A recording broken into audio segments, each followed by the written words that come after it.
Përshëndetje miqtë e mi. Në fakt po mobilizohem sepse do takoj një supervisor, e cila e sigurt që për nga energjia dhe fryma ma merr mua në këtë drejtim. E megjithatë, kam ardhur të takoj sot Deborah Keci, një vajzë të cilën ndoshta ju e keni parë duke vrapuar në rrugët e Tiranës, sepse nuk di të ndalet ndonjëherë, pavarësisht motit nëse është me shi apo me diell, por që unë kam ardhur të takoj personalisht sepse është njëri frymëzues për stilin e saj të jetës, e pse jo, një shembull për të gjithë të rinjt. Sot ka ndeshjen me kryetarin e saj, sepse punon pranë Bashkisë së Tiranës, mes kolegëve për të bërë qef në një ditë të shtunë ashtu sikurse gjithë ne duhet ta bëjmë. Unë po kthehem edhe një herë tek Parku Olimpik.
Përshëndetesh me ca që ikin edhe përshëndetesh me ca të tjerë që vinë. Shumë qef që të takoj. Unë kam shumë zili se ti e zgjuar shumë herët se unë këtë mëngjes, edhe pse është fundjavë e ke kaluar mëngjesin e së shtunës duke bërë një ndeshje basketbolli dhe s'është çudi që më vonë të të shoh edhe duke vrapuar nga liçeni. Dhe kjo është Deborah. Përshëndetje, shumë kënaqësi që erdhe sot këtu. Ishte shumë lezetshëm, donse ti më tregove që ti nuk je nga ato njerëzit që luajnë basketboll dhe e ke me shumë seriozitet këtë punë, po gjithsesi është një arsye e mirë për të mbledhur mes kolegësh, mes mish, ashtu sikurse ishin edhe kolegët e Bashkisë Tiranës, po përveç se ti je një njeri i cili jep kontributin për këtë qytetin tonë, me shumë sinqeritet ta them, ti jep kontributin në shoqërinë me modelin që ti përfaqëson. Unë të falenderoj në rreth parë për këtë. Falenderoj për këto komplimente, por Jona, unë pavarësisht se basketbolli nuk është sporti që unë kam praktikuar ose që vazhdoj praktikoj, edhe them drejtën në sporti që s'e kam praktikuar asnjëherë në jetën time, i vetmi sport që nuk kam praktikuar, por megjithatë unë sportin e dua. Dhe kur flas në sport, pavarësisht se unë kam qenë notare profesioniste dhe sportin tim kam notin, në sport përfshi çfarëdo lloj aktiviteti fizik. Me sport jam rritur, kam kaluar jo vetëm fëmijërinë time, por vitet e adoleshencës dhe realisht i mbaj mend si vitet më të bukura të jetës time. Tani, për të gjithë ata që të njohin ose nuk të njohin, po kam përshtypjen që pak janë ata që nuk e njohin Deborën, se ky qyteti jon i vogël është, edhe kudo ne ndodh të takohemi me njëri tjetrin, në mos realisht edhe në rrjetet sociale. Deborah është ajo goca e cila ja kalon edhe çunave me stërvitje. Edhe sa herë të shoh pyes veten, nuk e di ku e gjen gjithë këtë vullnet Deborah, seriozisht. Si ka mundsi? Jona, unë në moshën tonë është pak kështu, e kupton, përgjithsisht priremi nga përtacëria, sot e shtunë, kemi dalë të premte në darkë, flim një çik gjumë më shumë. Unë vetmja gjë, nuk para jam tip që i bëj shumë qefin vetes edhe them që jam kështu, jam ashtu, por e vetmja gjë që unë jam krenare për veten time dhe jam shumë e lumtur që e kam, është vullneti që kam. Nuk jam njëri talenteve të mëdha, por çdo gjë që kam arritur jetë, kam arritur me punë. Edhe këtë gjë mua më ka mësuar sporti. Ashtu? Po, për mua sporti ka qenë shkollë në vete, ka qenë jo vetëm shoqëruesi i fëmijërisë, adoleshencës time, por ka qenë udhërrëfyesi ose skulptori, jo vetëm i trupit tim, se tani kur flitet për trup, thuhet sportit bën trupin e bukur, por për mua sporti ka qenë skulptori që ka gdhendur karakterin tim deri në ato gjërat që unë mendoj që janë shumë e rëndësishme për të ecur në jetë. Vërtet? Po. Po ja, kur shoh këtë bukuroshen e vogël, kjo për shembull nuk e di nëse e ka qef sportin, do të merret me sport. A ke patur të dhëna gjithmonë, ke ditur gjithmonë që do ishe kështu sportiste, natyrë sportive? Kur je i vogël, moshë të vogël, asnjëri nuk e din se çfarë do të bëj. Dhe në këtë moment i takon prindërve, janë ato që adresojnë fëmijën e tyre drejt një sporti. Edhe unë gjej rast falenderoj këtu prindit e mi që në moshë të vogël më kanë angazhuar me sportin e bukur të notit. Edhe fillimisht është merit e tyre, dhe e më pas kur fillon në fillim e shikon si argëtim moshe, kur je fëmijë 6, 7 vjeç, 8 vjeç. A ke qenë nga këto fëmijët e dobët, kështu natyrë sportive? Nuk kam qenë një dobë, madje kam qenë pas buçko, po. Edhe një nga arsyet që këto të shtëpisë më shtyn që të merresha me sport, ka qenë pikërisht kjo. Edhe duke qenë si jam nga Durrësi, gos dursake, edhe kja atë lidhjen me detin, nuk kishe si t'ishte ndryshe përveç se të angazhohesha me sportin e notit. Edhe që e vogël kam filluar në fillim e shikon si argëtimin e moshës, që i thua babit o basa qef do hiki në pishin. E pastaj kur fillon rritesh dhe kupton shpirtin e garës, kupton që gjithë lodhet, sakrifica duhet të drejtohen diku, pra ti ke një qëllim për të arritur, aty fillon bëhet pak më serioze. Edhe e shikon sportin jo vetëm si argëtim, por si një impenjim që ti ke marrë në jetën tënde. Edhe sporti mua dua ta shpjegoj me shumë kujdes këtë që edhe çdo njeri që na shikon të kuptoj se si sporti, se thot njëri çfarë lidhje ka sporti tani me karakterin, shkollë, çfarë po flet kjo, kupton? Po, e vërtetë është, për më tepër në këtë shoqërinë tonë që nuk ka shumë kulturë. Nuk ka kulturë sportive. Kjo është e vërtetë. Në Shqipëri nuk ekziston një kulturë sportive dhe një nga gjërat që unë dua me shumë shpirt është që brezi që rritet me sport. Jo vetëm të bëj sport si trend i momentit edhe sport për këto format e bukura që janë aq ose ato 4 muaj të famshëm të palestres. Jo celulite, jo këto. Unë dua të rritet me sport edhe përveç anës fizike, psikologjike, që këto janë pa diskutueshme që sporti ndihmon në përmirësimin e këtyre, por dua të them dhe të tregoj se si sporti ndihmon në formimin e karakterit dhe çdo lloj gjëje, çdo lloj fushë që ti studion, vazhdon, mjeksi, inxhinieri, ti do dish rrugën e duhur si të arrish majat. Mua sportin rrap kam mësuar disiplinë. Mbaj mend kur kam qenë në stërvitje, nuk është më një gjë që shkon një herë po, një herë jo, 2 herë ndoshta. E ke si të shkon në shkollë për ditë, ashtu e ke dhe stërvitjen, bëhet një detyrim tashmë, detyrim që duhet të shkosh, duhet stërvitjes. Edhe të arrish të stërvitesh për ditë do një regjim absolut, një disiplinë që ti edhe kur shkon del në jetë, unë tani ne kam lënë sportin, ka vite që nuk garoj më profesionalisht, por disiplinë kam dhe në punë, disiplinë kam pasur dhe mënyrën e studimit në shkollë. Që janë zakone që nuk harrohen jetë. Kur ti në karakteri njeriu formohet që i vogël. Edhe kur i mëson që i vogël i ke shumë kollaj që këto tiparet karakterit ti transferosh dhe ti përdorosh në fusha ndryshme të jetës. Kur ke qenë e vogël edhe prindrit të çonin në stërvitje, ka patur momente që thua se u lodha nga kaq shumë orare, regjime, kupton që të vjen në shtëpi, të bëj edhe detyrat, po ti ke edhe në stërvitje, ndoshta edhe 2 herë në ditë për një profesioniste. Është vërtet. Ka pasur kështu historirash? Ka pasur pafund historirash. Jo, pafund të thash, në sport kam provuar emocione më të mëdha, edhe zhgënjimet më të mëdha. Ke provuar, se para se provosh emocionet e padiskutueshme të fitores, ke provuar zhgënjime të humbjes. Ke provuar orare gjata, dhimbje muskujsh, orare zgjimi mëngjes. Kam qenë në gjimnaz, se ato vitet e gjimnazit kanë qenë që unë u mora profesionalisht edhe stërvitje 2 herë në ditë, zgjohesha mëngjes, shkoja në stërvitje, pastaj në shkollë, deri në 4 në shkollë, mbas ditë detyra, edhe ndonjëherë më zinte gjumi si për librave, po mbas stërvitjes. Por kur kthej kokën mbrapa dhe kujtoj gjithë këto vitet, ajo çka unë jam shumë mirënjohëse, kujtoj këto medaljet dhe këto titujt edhe këto kupat që kam marrë kampione Shqipëri. Okej, ato janë një pjesë e rëndësishme dhe mua shpeshherë pëlqen t'i rikthehem atij të murit që kam me këto, edhe t'i kujtoj si my years of glory, këto vitet e lavdis. Por ajo çka unë jam shumë e lumtur edhe nuk pendohem për asnjë djerë të harxuar, për asnjë orë të harxuar në pishin, për mundin e harxuar, për sakrificat e prindërve, është ajo çka mua sporti ka kontribuar në formimin e karakterit tim, e personit që unë jam sot. A ka patur raste që këto të klasës tënde kanë thënë leje se Deborah nuk vjen parti në festë, nesër ka stërvitje, do zjohet herët kja. Të ka ardhur keq për gjitha këto? Kjo ka qenë gjatë viteve, gjatë periudhës verës më shumë, se verë fillon që shoqëria rrin deri vonë. Por unë me thëmë drejtën kam qenë në kolegj turk, edhe këto kam pasur një fëmijërie dhe adolescencë shumë kanë patë regjimin edhe këto rregullat e veta shumë strikte. Shumë strikte, me uniforma, kam qenë shumë... Por sporti ka qenë zgjedhja që unë kam bërë.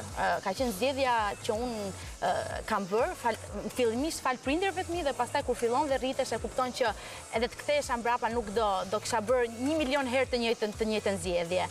Edhe dua shumë që prindrit e sotëm unë kam pasur dy prindit e mi, edhe babi ka qenë ai që tifozi më i flakt. Vërtet? Po vazhdon tjetë akoma sot e kësaj dite dhe shpesh herë më thot, ha bab, kemi një garë me bërë dhe tani që unë kam lërë notin, e kam lërë, më thot, do të fraposh me ndë një maraton, kemi dhe më ka shumë qef, edhe do të regoj diçka për qeshur tani. Përveç se vinte çdo ditë 2 orë në stërvitje që më shoqëronte, më çonte, merrte dhe rrinte edhe gjatë orarit stërvitjes, edhe është sakrificë e madhe kjo për një prind, unë e falenderoj me gjithë shpirt. Absolutisht. Por gjatë garave, kur garoja, bërtiste, tifozliku, madhë, bora, fort, bora. Dhe unë në ujë, realisht nuk dëgjon asë një gjë. E qartë. Edhe unë kur dilja nga ujë dhe dëgjoja këto videot që shifja babin do ku qerur nga këtë të shau, bab, po pse lodhesh se nuk dëgjoj gjë. Por lërë, tha se kam qefit tim, ura të dik knajsin. Po, në fakt nuk ka knajsin më tjetër, mamin e kam pasur personin që shif shkollën, shif mësimet, s'do bësh ndonjë sportiste e madhe. Edhe realisht, në fakt, unë gjithmonë prioritet në jetën time kam patur studimet. Sporti gjithmonë pavarësisht ka qenë diçka dytësore, por shumë e rëndësishme. Gjithmonë kam menduar, kjo ndoshta ka qenë dhe arsyeja pse kur vazhdova studimet e larta në një universitet të huaj, u shkëputa, domethënë u mundova t'i bëja profesionalisht të dyja, ashtu siç unë doja t'i bëja, sepse mund t'i bësh. Por ashtu si unë doja të bëja të dyja mirë, nuk mundesh. Edhe vjen një moment që ti do të vendosësh prioritetet në jetën tënde edhe normalisht vazhdova studimet e larta, por nuk ka se si unë sportin ta përjashtoj nga jeta ime. Këtu dritat po fiken avash, se kam përshtypjen që kjo ndeshja i la vendin, ndoshta një ndeshje tjetër sot këtu. Unë them dalim jashtë aty ku ka akoma dritë. Në fakt, mamat janë gjithnjë kështu, ngulmojnë gjithmonë tek shkolla, që fëmijët të kenë prioritete, edhe sidomos të kenë një karrierë të qëndrueshme. Për më tepër në Shqipëri, ku sporti nuk të jep bukë, siç thuhet në gjuhën e popullit, mamat janë ato që ngulmojnë fëmijët e tyre të shkollohen edhe të marrin një edukim tjetër, sikurse edhe ti bëre në fakt. Më çuditje shumë fakti që ti ke studiuar për ekonomi, për financë, edhe është një degë e cila parimisht nuk ka lidhje fare me sportin. Thash, gjithmonë në jetën time prioritet ka qenë studimet, edhe gjithmonë kur e kam menduar veten time në të ardhmen, e kam menduar në botën e biznesit edhe në këto korporatat e mëdha. Një notare profesioniste që imagjinon veten në botën e biznesit. Edhe gjithmonë edhe drejtimin e mora të tillë, por ajo që diçka tjetër që mua sporti më ka mësuar është që gjërat që bëhen me pasion janë gjërat më të bukura, janë ato gjërat që aty do shkëlqesh. Edhe ndoshta kjo është një dhe nga arsyet pse unë në Bashkinë e Tiranës kam zgjedhur të punoj në departamentin e sporteve. E qartë. Sepse e ke parasysh atë momentin që unë nuk di të gatuaj, nuk është ndonjë gjë për të mburrur. Por e pranoj, sepse gjëra që nuk di t'i bëj, them nuk di t'i bëj. Edhe ndonjëherë por kam jetuar vetëm që 17 vjeç, edhe nga halli kur i themi ne duhet gatuash ndonjëherë. Edhe marr mamin telefon dhe i them, ma si bëhet kjo, se hap në një nga këto recetat e internetit. Edhe filloj, hedh krip, hedh vaj, hedh domate. E bëj fik siç ma ka shpjeguar mamin dhe kur ulem ta, e provoj dhe them o zot ç'pas kam bërë. Edhe ndërkohë që e ndjek hap pas hapi, siç e kam bërë mamin dhe s'mdel e shishme. Pse? Sepse e kam bërë thjesht sepse duhet ha diçka, jo sepse i kam kushtuar dashuri asaj gjëje, e kam bërë me kujdes. Domethënë unë gatuaj dhe them o po kush lan këto enët tani. Dhe them gjërat që bëhen me pasion janë gjërat që kanë shije. Edhe jeta shumë e bukur kjo fa. Jeta shumë e shkurtër për të bërë gjëra që ti nuk t'japin satisfaksion. Edhe unë sportin e dua dhe dua me gjithë shpirt që edhe prindrit, edhe brezi që rritet, kuptojnë se sa i rëndësishëm është sporti në jetën e fëmijëve të tyre. Edhe nuk po them këtu bërë sport një herë në javë për argëtim, ose është ndryshe kur ti merr një impenjim të federohesh pranë një ekipi, sepse aty mësohet regjimi, mësohet disiplina, mësohen gjithë të gjërat që unë thash. Se kur e ke për argëtim, nuk është se e ke ndonjë impenjim të madh. Vërtet është. Dhe është e vërtetë që 90% e njerëzve nuk do vazhdojnë të sportin, aq po tepër në Shqipëri që kushtet nuk ha bukur, sporti nuk ha buk. Janë tralla ato talentet që janë me vërtet talentuar dhe do të vazhdojnë karrierën e tyre sportive. Por unë them luma ai që bën sport që i vogël, e të paktën deri në moshën e gjimnazit, deri në moshën 18 vjeç, sepse kjo është mosha që ti formon karakterin, edhe pastaj në çfarë do lloj karriere ti zgjedh, në çfarë do lloj profesioni ti zgjedh, ti do dish rrugën e dur për të pasur sukses aty. Çfarë shiu? Gjithçka unë mendoj në një ditë si kjo është si të mbyll grilat dhe të fles sa më shumë gjumë. Ti do dalësh për vrap sot? Si e ka? Edhe mundet. Çfarë flet? E disa herë njerëzit bën ti jetë çmendur. Edhe madje më pëlqen edhe të vrapoj në shi. Kurse kur kam patur përgatitje për ndonjë garë për shembull, e vetmja orar që kisha për të bërë stërvitje ishte në verë, për shumë në orën 4 në basdites, edhe mbaroja punën në 4, e në 4 e gjyste liçenin, po në verë, në 4 është 38 pika djerit, edhe unë isha të bën tije të çmendur. Po kur e do, unë më pëlqen sidomos të stërvitem natyre. Kam edhe shoh si sfidë dhe këtë shiun. O, zoti i madh. Jo, është kënaqësi vete. Absolutisht. Për një njerëz i cili është rritur me sport edhe i rri në lëkurë sikurse të rri ty, nuk është as pak e çuditshme. Prandaj edhe e kuptoj patosin me të cilin ti ngulmon që prindrit t'ja ushqejnë fëmijëve dëshirën për sportin profesionist, edhe për t'u angazhuar seriozisht në një ekip në çfarë do lloj sporti. Duhet ndalim te kjo pjesa studimeve, unë kam studiuar njëjtë si ti, po ndryshe nga ti nuk kam qenë sportiste profesioniste, ndaj unë jam shumë kurioze të di se përveç karakterit, për çfarë ndihmon tjetër sporti një njeri i cili studion për financë për shembull? Tani unë po mendohem edhe po kujtoj që një nga lëndët që kam bërë në universitet ka qenë sjellje në korporata, organizational behavior, se si duhet sillet stafi edhe fryma e korporatave, edhe ka qenë shumë interesante. Mbaj mund një temë që kam bërë një studim kërkim të vogël në lidhje me këtë lëndë, se si në ditët e sotme sado e vjen shumë kompani të mëdha po rekrutojnë, po bazojnë strategjinë e tyre të rekrutimit bazuar në personalitetin e një njeriu. Pra se sa një punonjës, personaliteti i tij i përshtatet frymës dhe vizionit të kompanisë. Interesante. Kjo është pak kështu. Se nëse më herët ka qenë bazuar tek eksperjenca që ka dikush edhe gjitha të tjerat, tani po i mësojnë më shumë faktit personalitetit. Pse, Jona? Më thuaj, çfarë e gjen dikët, harxoj 2 muaj të trajnoj një punonjë si të përdorë një program caktuar. E trajnon? E qartë. Do e mësoj? Nuk do e mësoj për 1 muaj, do e mësoj për 2. Ja, ato pak që kanë shkallën më të ulët e procesimit, do të mësoj për 3. Po gjithsesi besoj që çdo njeri në ditët e sotme, sidomos brezi i ri, është i familiarizuar me digitalizimin, me kompjuterat. Pra ka shumë të thjeshtë të trajnoj dikë për të mësuar një aftësi teknike, se si të përdorë një program, se si të hedhë dhënat kompjuter, se sa të mundohet të ndryshoj personalitetin dikujt. Personalitetin nuk ndryshon. Madje psikologët thonë që personaliteti nuk ndryshon që në moshën 6 vjeç. Megjithatë unë them deri në moshën 18 vjeç mund ta formosh, mund t'i japësh formë. Edhe kjo është, ato e kanë kuptuar që është e humbur, është një lojë e humbur pa filluar, që mundohesh të ndryshosh dikujt personalitetin që është 20-25 vjeç.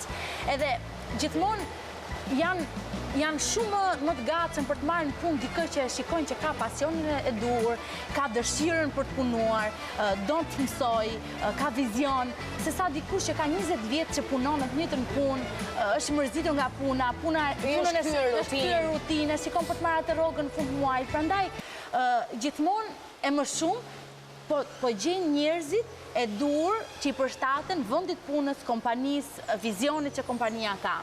Edhe lidhur me këtë fakt, duke nxjerr konkluzionin që në ditët e sotme personaliteti i njeriu të shumë i rëndësishëm në konkurset që aplikojnë për punë, për vende pune, rrjedh pyetja tjetër që pse punonjësi yt i ardhshëm duhet të jetë një ish atlet profesionist. Mirë, gjua vete, aty ku dhon gëndi. Edhe unë kam shumë qejf që sportin ta fus edhe në këto detyrat e kursit, edhe në këto research paper që ne kemi bërë. Edhe fillon duhet bërë një parantezë në këtë rast që jo çdo atlet profesionist do bëj këtë kalime në botën e biznesit ose në këto karrierat e ndryshme. Po për njerëzit cilët kanë backgroundin, formimin dhe që dëshirojnë. Për njerëzit si puna ime, që është dhe rasti im, unë gjithmonë kam menduar që do të kem një shkollim dhe sportin e thash e kam pasur diçka dytësore dhe them që 90% e rasteve njerëzve që merren me sport vjen një moment që nuk e vazhdojnë shumë gjatë. Janë ato talentet që janë të lindur, them unë për këtë gjë që e vazhdojnë dhe them duhet ta vazhdojnë. Por në rastet e tjera për një njerëz që vazhdon sportin deri në gjimnaz, ndoshta edhe në universitet, vjen një moment që ti paralelisht ke bërë dhe një shkollë tjetër dhe ky është rasti i 90% e sportistëve. Edhe duke lidhur me këtë pyetje tani thua që pse një ish atlet ka karakterin e duhur që ti ta punësosh. E para, disiplina. Disiplina në punë është shumë e rëndësishme. Një sportist ditë punoj, ditë vendos objektiva, ditë si ti arri këto objektiva. Një sportist ka konsistencë, edhe se është shumë e thjeshtë jo na bëhesh kampion, por puna më e vështirë është konsistenca që ti duhet për të qëndruar maj. E disa kollaj shkon këtu, po vjen dikush tjetër që brenda muajit ta thyen rekordin që ti ke vendosur, se ty vetë janë qef në një herë i themi ne, edhe bëra kampione unë edhe hikën, harrohesh që nesër. Edhe një sportist e di që më e vështirë se sa të bëhesh kampion është qëndrosh këtu në maj. Edhe në punë, ka një projekt sukses, kaloj ai projekti, qofse nuk punon, vazhdon punon, nuk kërkon gjithmonë ta përmirësosh veten, harrohesh, vjen dikush më i mirë. Sportistët e dinë që duhet punosh dhe është një punë e vazhdueshme për të përmirësuar veten tënde. Tjetër, sportistët për sportet kolektive, se unë zakonisht flas për këto individualet, se kam bërë vetë sport individual. Sot 90% e gjërave korporata bën grup. Dhe dikush që është marrë me sport që i vogël, që ka qenë pjesë e një ekipi, fiton në grup dhe humb në grup. Edhe sado element mirë të ketë një ekip, në qoftë se nuk ka koordinim, qoftë se nuk ka bashkëpunim, qoftë se gjithë secili nuk e di detyrën e vet, sado zheni të ketë edhe sado talentet ketë ai grupi, projekti dështon, loja humb, sepse ka mungesë koordinimi. Në këto gjëra njerëzit që kanë bërë sport kolektive i kanë mësuar që të vegjël, dinë të jenë pjesë e një ekipi, dinë detyrën e vet, dinë të dëgjojnë, dinë edhe diçka që më pëlqen shumë, po shumë. Prapë e kam lexuar diku që në 90% të rasteve që dikush pushohet që vitin e parë të punës, ose që lën punën, ose është arsyeja kryesore është marrëdhënia e keqe me shefin. Edhe stresi akumuluar në punë, edhe mbi ngarkesa, edhe unë do të them diçka. Po nuk ka shef në këtë botë që të bëj një sportist të lër punën. E dim se? Është mësuar me rreptinë e trajnerit? O, zot.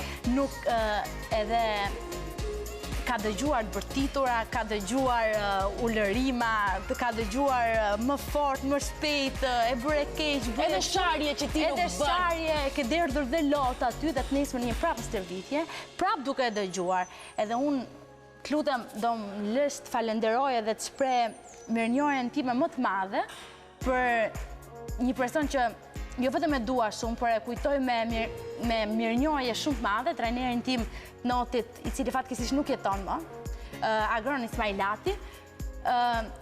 Jo vetëm unë do e kujtoj gjithmonë si njeriu që më ka bërë kampione, edhe e kujtoj me dashurinë edhe mirënjohjen më të madhe. Kam pas shumë pak raste ta falenderoj, por shumë kollaj dalësh të bësh intervista pa kujtuar njerëzit cilët kanë çuar aty. Edhe ai ka qenë një nga njerëzit që ka pasur, ka ndikuar shumë në formimin tim, ka qenë me mua aty, ka qenë një nga njerëzit e mi më të afërt.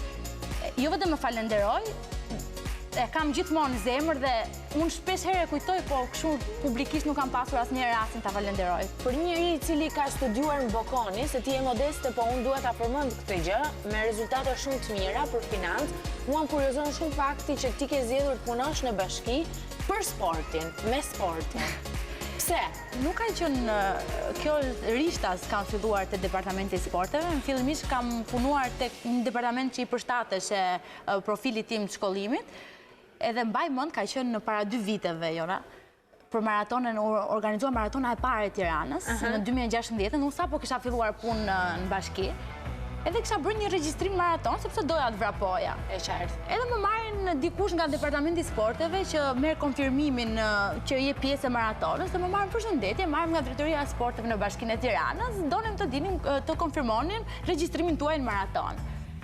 Edhe mbyll telefonin, edhe i thash aty gocave zyrës, paska drejtori sportesh në Bashkinë e Tiranës. Jo, thash duhet shkoj atje se s'bën.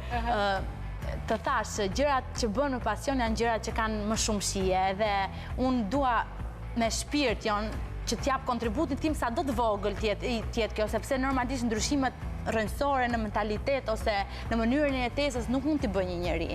Por sa do i vogël tjetë kontributi im, dua që sportin në Shqipëri t'i jepet rëndësia dur, dua që brezi që vjen të rritet me sport, jo të bëj sport 1 muaj, 2 muaj, por tjetë sportit të rriten me të, edhe dua dhe shumë që dhe sportistët profesionistë të kenë më shumë ambiente, më shumë infrastrukturë.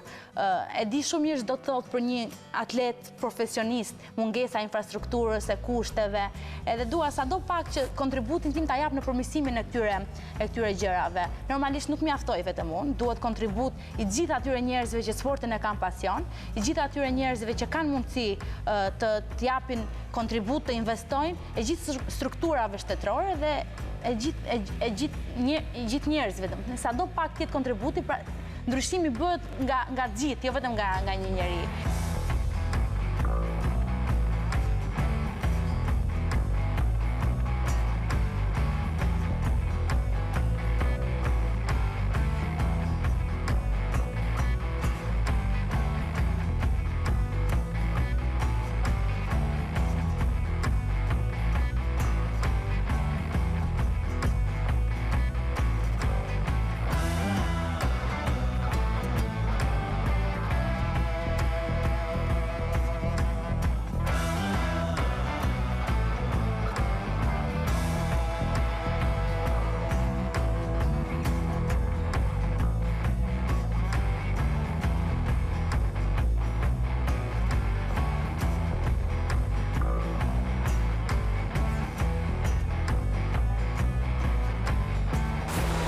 Si del notari, nuk i përdor shkallët, po del vetë.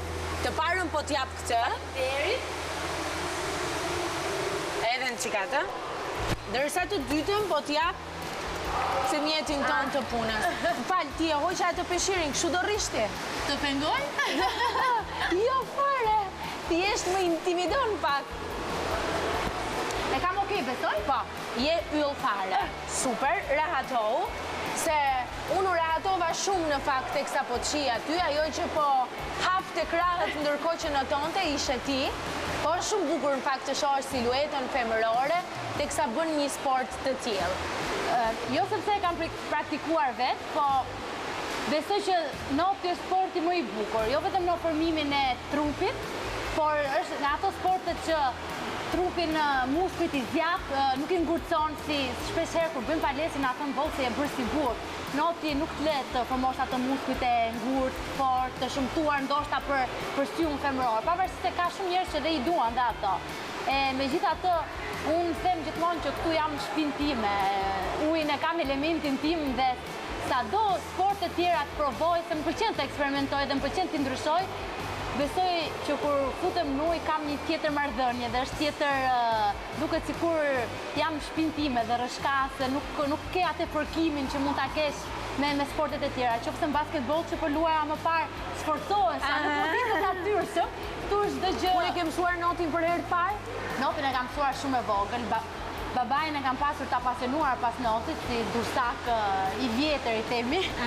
Edhe që në moshën 3 vjeçare e kam mësuar notin, po kur kam filluar të garoj për herë të parë, kam qenë 9-10 vjeçe që jam futur profesionalisht, dhe jo profesionalisht me idenë për të bërë notar, jam futur sepse kisha një problem me shtyllën kurrizore, edhe ke parë ndonjëherë kur ke ndonjë problem me ligamente, doktori gjithmonë thotë shko noto në pishinë, se dhe vrapi të dëmton, gjithsesi kur ke probleme me shtyllën kurrizore, me hernie diskale, edhe gjithë doktorët rekomandojnë gjithmonë sportin sepse nuk ke atë trombitjen që mund të kesh me sportet e tjera me tokën, është shpërkimi shumë I ulët në not.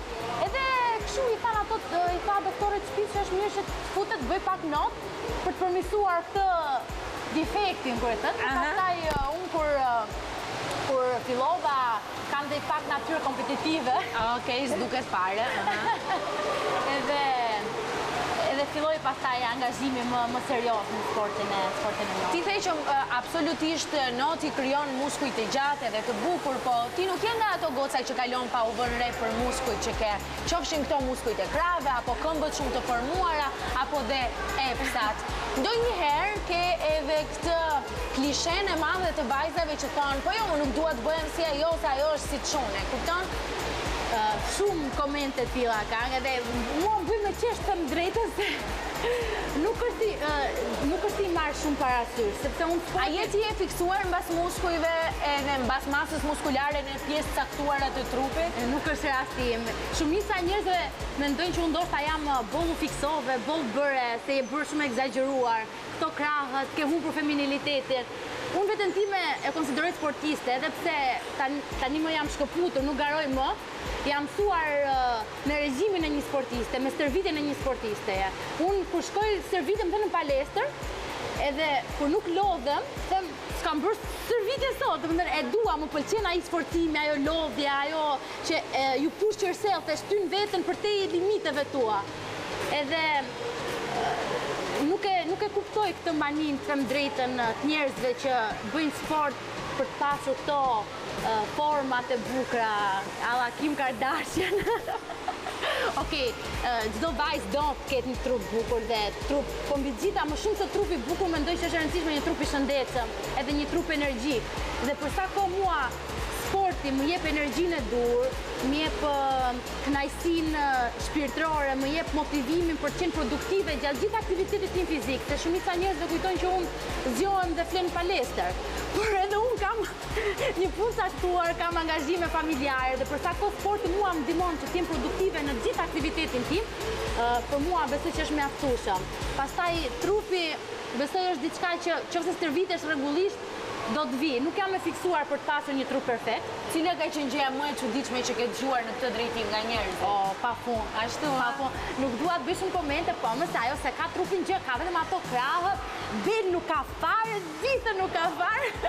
Po, edhe më thanë, kisha postuar para disa kohësh që janë me pushime, dhe kisha postuar një video në Instagram, duke bërë sport në plazh. Edhe më ardhur një koment, bo bërë si ke qista ta se nuk të shkon fare. Edhe I thash dhe mbi emrin Keci e kam, kështu që deri diku. Jo, për te shakave. Unë e thash dhe njerë, unë e konsideroj vetën sportiste dhe s'kam parë dhe s'kam dëgjuar ndonjëherë në gjithë historinë e sportistëve më të mëdhenj që dikush bën sport duke marrë për bazë format fizike. Kam parë nga ato notarë që janë 1.50 ose 1.60 gjatë dhe janë shumë herë më të shpejt edhe më kanë rekorde botrore, se sa ato notarë që janë 1.90, se ato që I kanë epsat e formuar. Kam parë legjendat tenisit si Serena Williams që absolutisht ka një trup formuar lart asaj perfektes, por është në kuptimin e plot fjalës bishe vërtet. Po, edhe me celulit madje. Edhe me celulit madje. Sepse është një mani shumë e madhe e gocave të vogla kryesisht për të jetuar jetën dhe për të ndjekur ca prototipe të caktuar që kjo shoqëria e sotme e erës së re I ka vendosur. Që të kenë këto vitet Kim Kardashian, që të vinë palestër edhe të rrinë gjithkohë te ajo makineria vetëm për të bërë squatsa, ndërkohë që është mirë të japësh një shembull I cili shkon përtej kësaj. Jo me gjithë shpirt dua që sporti shikohet jo vetëm si skulptori I fizikut, po skulptori karakterit, një mënyrë jetese të shëndetshme, një mënyrë jetese aktive. kanali që çon të jetosh një jetesë të lumtur, edhe jam shumë kundër kësaj se thonë shumë, kam dëgjuar shumë që hajde në palesës, do bësh të tru, për kaq muaj do t'ul kaq centimetra, për kaq muaj vite do bëhen kështu, kur të dalësh në plazh do kesh tru perfekt. E shumë dhe unë personalisht nuk dua të jap këtë lloj imazhi edhe këtë lloj mesazhi tek sidomos tek brezi i ri, sepse është shumë e gabuar që vajza 13-14 vjeçare ta vendosin vetbesimin, ta ngrinë vetbesimin e tyre në bazë të aparencës fizike. Edhe për mua, unë si të kem 2 kile më pak, si të kem 2 kile më shumë, si të kem pak celulitë, edhe unë kam celulitë, që nuk duket në asnjë vend, po gjithsesi. Jo, dëgjoj, kam, nuk është, edhe nuk e kam për turp ta them.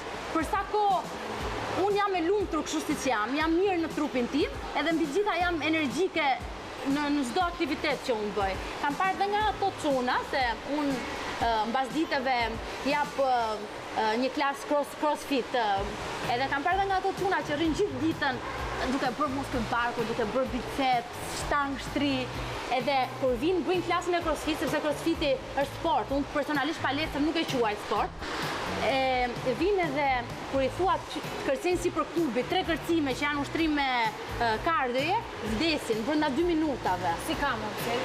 Sepse për mua të bësh palestër krijohet një lloj muskulli artificial deri diku. Edhe kam parë dhe nga ato që kur ngrenë dorën këtu lart nuk kruajnë dot as kurrizin se nuk lëvizin dot nga mungesa mobilitetit. Kam parë dhe nga ato që hipin shkallët e pallatit në moshë 22-23 vjeç, edhe 2 kate hipin dhe i merret fryma. Edhe mendoj se është për të ardhur keq. Nuk dua që rinia të adresohet vetëm te palestra si mënyrë aktivitetit fizik. Tani më thuaj të vërtetën. Mos më thuaj që asnjëherë s'ke thënë, duhet shkojnë stërvitje sa dreqin. Padyshim që ka ditë që jam super e lodhur, super e ngarkuar, edhe ndoshta fizikisht nuk jam shumë në formë optimale për të bërë stërvitje. Ama kur shkoj atje, edhe ai fillimi ndoshta është mund të jetë pak i vështirë, por unë e kam shplodhjen time, sportin e kam shplodhjen time psikologjike në radhë parë në ditët që jam e ngarkuar psikologjikisht, por edhe kënaqësinë më të madhe, pasionin tim më të madh. Edhe ato ditë që ndoshta nuk kam shumë dëshirë të ngrej pesha ose të bëj këto stërvitet e forta, më mjafton të dal vi kufjet në vesh, të bëj një xhiro nga liçeni, ndoshta pak vrap. Edhe ato ditët që nuk kam mundësi të shkoj në palestër, sepse dita ka qenë shumë e ngjeshur ose nuk bëj sport, gjithmonë aty në shtëpi ulem edhe bëj ndonjë ushtrim në gjë. E çmendur, po kur shija videot që ti shkon në plazh edhe bën ushtrime në plazh, imagjino, thash ky është kulmi. E përmenda dhe shparë, unë jam rritur me sport edhe sporti është pjesë e pandashme e jetës time. Edhe këtë dua të përcjell të gjithë njerëzit, jo të bëjmë sport me periudha caktuara sepse bëj sport për tjerë, sepse si do dukesh ti në sytë të tjerëve në plazh apo bëje në radhë parë për veten tënde, për 1 milion arsye që sporti do ndihmojë ty për të jetuar më mirë, edhe trupi do të bëhet, qofse nuk ka ku të shkoj, tani po bëhem për ditë. No, pse më duket mua sikur ti je nga ato njerëzit që nuk i shkon mendja kur të haj një picë në 12 të natës? Besoj se të kam kryer përshtypjen e gabuar. Nuk kam parë ndonjëherë ndonjë sportist që ka këto kufizimet e çmendura në ushqim. Kam parë sportistë që hajnë nga 12.000 kalori në ditë, që jam sa për 4 ditë të një njeriu normal. Edhe unë jam rritur me këtë që ushqehu mirë edhe bëj sport në mënyrë që djegësh kaloritë që ti merr gjatë ditës. Edhe për mua ushqimi është një nga kënaqësitë e jetës. Nuk them që abuzoj, absolutisht, sepse nëse ti mundohesh ta balancosh pra atë që han me sportin që bën, absolut nuk mundesh ta bësh dot, nuk mundesh të djegësh kaloritë që merr një ditë me sport, sepse nëse ti një vakte ke 600 kalori, ti të duhet 1 orë vrap për djegur 600 kalori, kështu që bën të rrish 4 orë palesër për djegur gjithë kaloritë e ditës. Pra në këtë sens mos ju fut fare këtij muhabeti, por duke qenë se Unë kam pak qef ëmbëlsirat. Ashtu? Po, vdes. Shqyr nuk jam shumë e fiksuar mas pizzave dhe këtyre karbohidrateve, po ama ëmbëlsira nuk ja lë mangut vetës. Edhe në 12 të natës më hahet një akrullore, një çokoladë, një biskot, e ha edhe spendohem fare. Qofse unë duhet sakrifikoj këto craving, si thuhet, këto dëshirat që kërkon trupi për një muskull barku apo për heqjen e celulitit, atëherë zgjedh më mirë të shijoj kem këtë kënaqësinë e ushqimit se sa kënaqësinë e të pasurit një six pack, një muskull barku perfekte.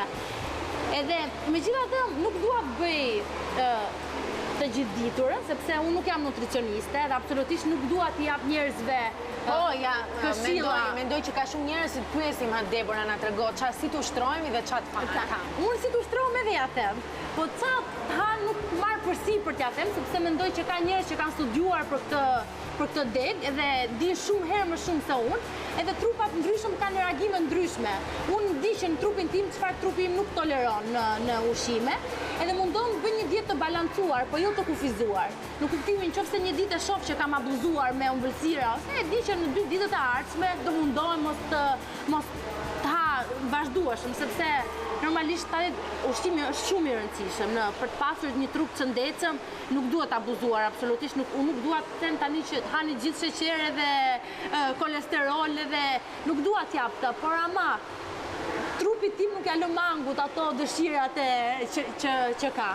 Kështu që në këtë sens, për sa kohë do kem mundësi fizike, do të bëj sport dhe do të ha atë që më hahet. Kur gocat edhe çunat bashkë shohin videot e tua në Instagram, edhe shohin forcën me cilën ti bën ato ushtrimet, shumë ushtrimin që edhe çunat si përballojnë dot, po. A ka ndonjë çun që i bën ballë kësaj goce, që do thotë dashuria jota bën ai çik stërvitje Deborah? Ne jemi njohur në një ambient palestra para disa vitesh. Edhe njëna për një gjë jam shumë e bindur që në jetën time nuk do mundesha kur trija me dikë që nuk do donte sporti. Nuk po them ndoshta në këtë nivelet që unë e dua dhe e kam pasion, por nuk do mundesha kur sepse ai nuk do më kuptonte mua. Kështu që besoj që kam gjetur njeriu i cili i kupton këto pasionet e mia më mirë nga të gjithë dhe mbështet në çdo garë që dua të bëj, në çdo aktivitet sportiv që dua të marr. Kështu që e kam mbështetjen time më të fortë dhe krahun tim djathtë. Kështu që s'do jetë problem fare nëse ti vendos që fëmijën tënd ta bësh garues profesionist në ndonjë sport, a? Për këtë nuk pyetet fare i dashur, është e vendosur që unë do ta bëj. Bëj shaka. Gjyshi do jetë aty pastaj në radhë të parë duke thënë bravo me emrin e çunit ose gocës tënde. Është e padiskutueshme që dash Zoti në rast se do kem një fëmijë absolutisht që do merret me sport.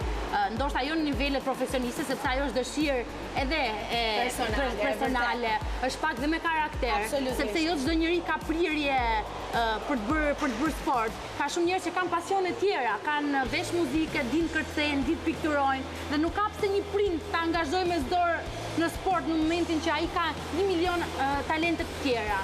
Por në rast se e shoh që i vogël, që është i apasionuar, unë do ta marr gjithmonë me vete, edhe këto nuk i kuptoj asnjëherë justifikimet e nënave që janë me një fëmijë ose kur ke 4-5 edhe e kuptoj, po janë dhe këto që kanë një, nuk kam kohë, jam shumë e zënë. Koha gjendet, unë nuk ma ish njëri nga mendja që njeriu që do të bëj, e ka ndarë mendje që do t'i përkushtohet, sepse është investim për veten tënde, gjysmë ore në ditë e gjën ti përkushtohet vetes. Madje edhe unë fëmin tim do ta marr me vete, si në palestër, si kur dal për vrap, do vrapoj me mua. Në fund të ditës, çfarë të jep sporti që nuk të japin gjitha impenjimet apo gjërat e tjera? Jona, do ta them shumë shkurt, sporti është pasioni im absolutisht më i madh. Edhe ndoshta e përmenda edhe pak më përpara, nuk jam njëri i talenteve dhe shumë pasioneve. Nuk kam shumë pasione tjera dhe nuk di as të kërcej, as të këndoj, as të pikturoj. Kështu që prandaj sporti për mua është pasioni më i madh i vetmi, them. Edhe është e rëndësishme se po flasim për sport, por për mua është shumë e rëndësishme që njeriu gjej atë gjë që e bën të lumtur, atë gjë që i mbush shpirtin. Edhe përtej benefiteve fizike, psikologjike, mua më bën të lumtur. Më bën të ndihem gjallë, më bën të ndihem e fortë, edhe më jep atë grintën për të jetuar çdo ditë tjetës to the fullest, në plotësisht. Edhe për sa kohë një njeri ka gjetur atë gjë që e bën të ndjehet kështu, qoftë kjo ato orët që pikturon në darkë, ose ato orët që këndon ose që kërcen, për mua shumë e rëndësishme që njerëzit bëjnë atë që me të vërtet i bën të lumtur dhe ta bëjnë me shumë pasion. Unë e pash pa egzagerim që je shembull për shumë të rinj, që mami dhe babi ju duhet ndjehen shumë krenar që kanë bërë një gotë si ti, sepse je absolutisht merit e familjes, që je një vlerë e shtuar e shoqërisë. Unë falenderoj dhe është e vërtet. Unë them gjithmonë që sporti më ka formuar karakterin, por normalisht edukimi familjar është një element shumë kryesor. Edhe unë them jam me fat, sepse prindit ti nuk i zgjedh. Janë fat vërtet. Jam me fat që jam rritur nga dy prindër të mrekullueshëm. Edhe jam e bindur që çdo njeri për prindrit e vet ashtu thot. Por nga njëra anë ata kanë pasur babin që kanë pasur suportin tim më të madh në sport, edhe vazhdon të jetë tifozi më i flakt edhe në ditët e sotme. Edhe nga ana tjetër kanë pas shembullin më të mirë të një gruaje rrethpar, të një bashkëshorte dhe të një nëne. Dhe unë gjithmonë them, masa gjysma jote të bëm do isha shumë e lumtur. Kështu që i falenderoj dhe jam mirënjohëse për çdo sakrificë, edhe nëse unë në jetën time i kam hedhur hapat të sigurt, ka qenë falpyre, kështu që jam mirënjohëse gjithmonë.